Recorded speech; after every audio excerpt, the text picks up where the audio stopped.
இந்த வீடியோவில் ஒரு சொறி பிடிச்ச நாயை காட்டியிருக்கான் பார்த்தீங்களா. இவன் வந்து ஒரு சொரி அரிஸ்ட், பெரிய அரிஸ்ட்னு கூட சொல்ல முடியாது. இவன்லாம் வந்து சொரி அரிஸ்ட்.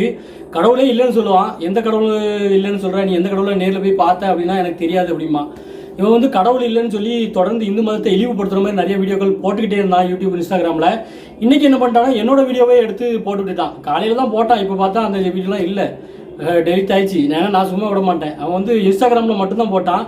யூடியூப்பில் போடுவான்னு நினச்சிக்கிட்டே இருந்தேன், போடாமல் மிஸ் ஆகிட்டான். ஆனாலும் வந்து அவன் யூடியூப்பில் நிறையா இந்து மதத்தை பற்றி தப்பான ஒரு தகவலாம் பகிர்ந்து இந்து மதத்தை இழிவுபடுத்துகிற மாதிரி அசிங்கமாக நிறைய வீடியோலாம் போட்டு அவன் வந்து 1 லட்சத்துக்கு மேலே ஃபாலோவர்ஸ்லாம் சேர்த்து வச்சுருந்தான். அது எல்லாமே பெரியாரிஸ்ட் கிறிஸ்டின்ஸ் தான்.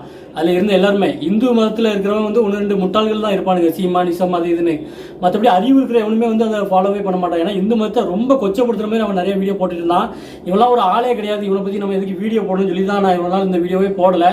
இன்றைக்கி என்னோட வீடியோவே எடுத்து போட்டுட்டான்னொடனே கோவத்தில் நான் வீடியோ போடலாம்னு சொல்லி பார்க்கறதுக்குள்ள அவன் வீடியோவே டெலிட் ஆயிடுச்சு. ஏன்னா நான் சும்மா விட மாட்டேன். அவன் யூடியூப்பில் வந்து முன்னாடி 1 லட்சம் சப்ஸ்கிரைபர் இருந்தது, டெலிட் ஆகி இப்போ மறுபடியும் 0ல் நிற்கிறான். மறுபடியும் வளர அவனுக்கு அடி விழும். ஏன்னா சாமி வந்து யாரையும் சும்மா விட மாட்டாங்க. நீ சாமியாவே வந்து இல்லைன்னு சொல்லி நீ எதை வச்சு சாமி வந்து இல்லைன்னு சொல்கிற? நீ வந்து நேரில் பார்த்தியா? இல்லை சாமி கோயிலுக்கு என்னைக்கா போயிருக்கிறியா? தசரா அந்த சாமி ஆடுறாங்களா, அந்த வேண்டுதல் பண்ணுறாங்களா, அதெல்லாம் என்னைக்காவது நீ நேரில் பார்த்துருக்கிறியா? இல்லை யாருக்கு மூலியமாக கேள்வியாவது பட்டிருக்கிறியா?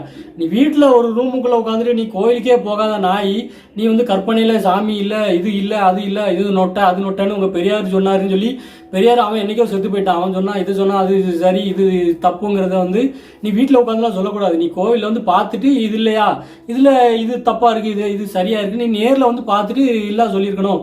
உனக்கு எதுவுமே தெரியல. அந்த ஆஞ்சநேயரை பற்றி ஒரு வீடியோ போட்டிருந்தேன், அதில் சொல்லியிருக்கிறான் குரங்கு சாமி அப்படின்னு இருக்கிறான். அது வந்து வடக்கெல்லாம் நம்மளை பார்த்து சிரிக்கிறாங்க, குரங்கெல்லாம் கும்பிட்டுட்டு இருக்கீங்க அப்படின்னு சொல்லி சொல்கிறான். இந்த குரங்கு அந்த ஆஞ்சநேயரை வந்து தமிழ்நாட்டை விட வட இந்தியாவில் தான் அதிகமாக வந்து ஆஞ்சநேயரை வழிபடுவாங்கங்கிறது இந்துவில் இருக்கிற ஒரு குழந்தைக்கு கூட தெரியும். இந்த சின்ன அறிவு கூட இல்லாத இந்த நாய் வந்து கடவுள் இல்லை, சாமியானதெல்லாம் பொய்ன்னு சொல்லி சொல்கிறான். இதெல்லாம் கேட்குறதுக்குன்னு ஒரு கூட்டம் வேறு இருக்குது. அவன் வந்து யூடியூப்பில் என்றைக்கு மிஸ் ஆனாலும் என்றைக்குமே நம்மகிட்ட இருந்து மிஸ் ஆக முடியாது. தசரா வீடியோ என்றைக்கு போட்டாலுமே அவன் வந்து நான் அவனுக்கு சொல்கிறேன், அவன் சேனலே போயிடும். ஆல்ரெடி 1 லட்சம் சப்ஸ்கிரைபர் வச்சு அது எல்லாமே தெண்டமாக போச்சு அவனுக்கு. இப்போ மறுபடியும் கீழே இருந்து வளர்ந்து வர்றான்.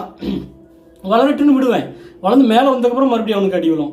அந்த தைரியம் வந்து அவனுக்கு அந்த வீடியோவை யூடியூப்பில் போட சொல்லுங்க பார்ப்பான். அவன் டெலிட் பண்ணிட்டு போயிட்டானா இல்லை ஆட்டோமேட்டிக்காக போயிடுச்சான்னு தெரியல.